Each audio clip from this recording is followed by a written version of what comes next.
Cheap to live in the Philippines. Bradley brought this up today because, like he said, there's a lot of areas in the US it's actually cheaper. And he's 100% right.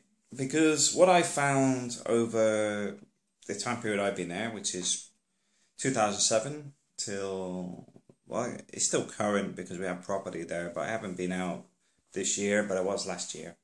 But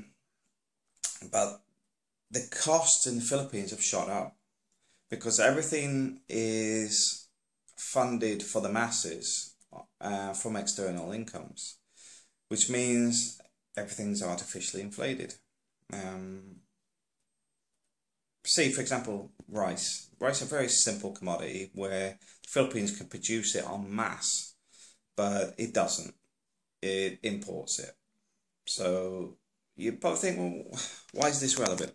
I'll tell you why, because it's the same for Haiti.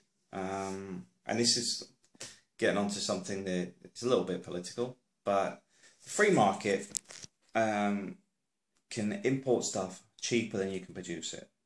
For example, in Haiti, the rice in the market is cheaper with US rice than it is with local rice, even with transportation, because of the way it's mass produced. So it's actually reducing local farming in Haiti, which I find completely bizarre when you've got a country that's reliant on aid, yet we're encouraging them not to farm because we can produce it better in other countries. Why would that make sense? And this is where it'll fit in. When you produce rice, it can go black market. It can disappear. You can reduce your quantities, etc. You can say about a bad yield, etc., etc. It's very hard to control. But if everything comes through a port, you can control the price, you can control the tax, you can control what actually goes through the port.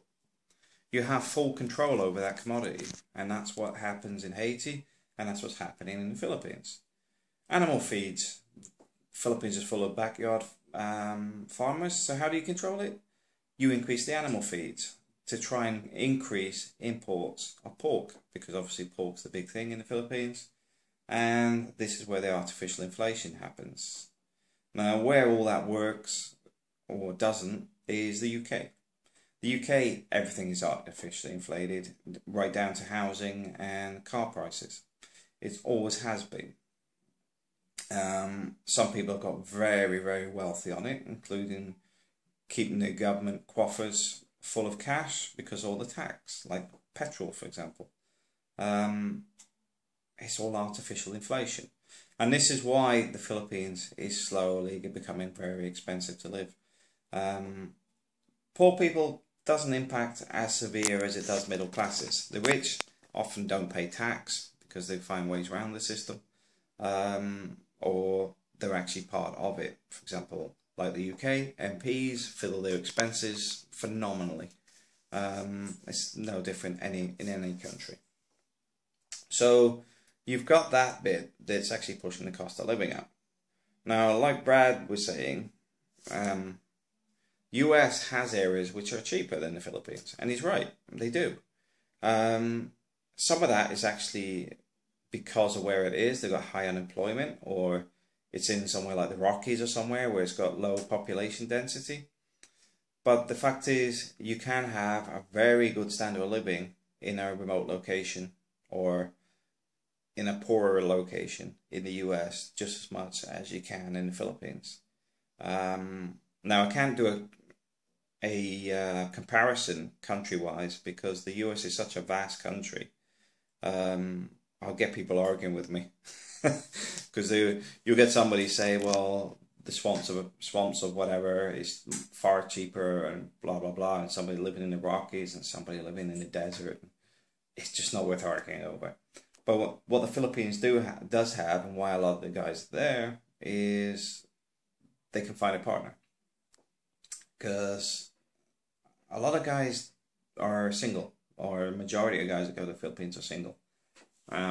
Very rarely do I actually find a guy going to the Philippines that's actually married with a Western wife.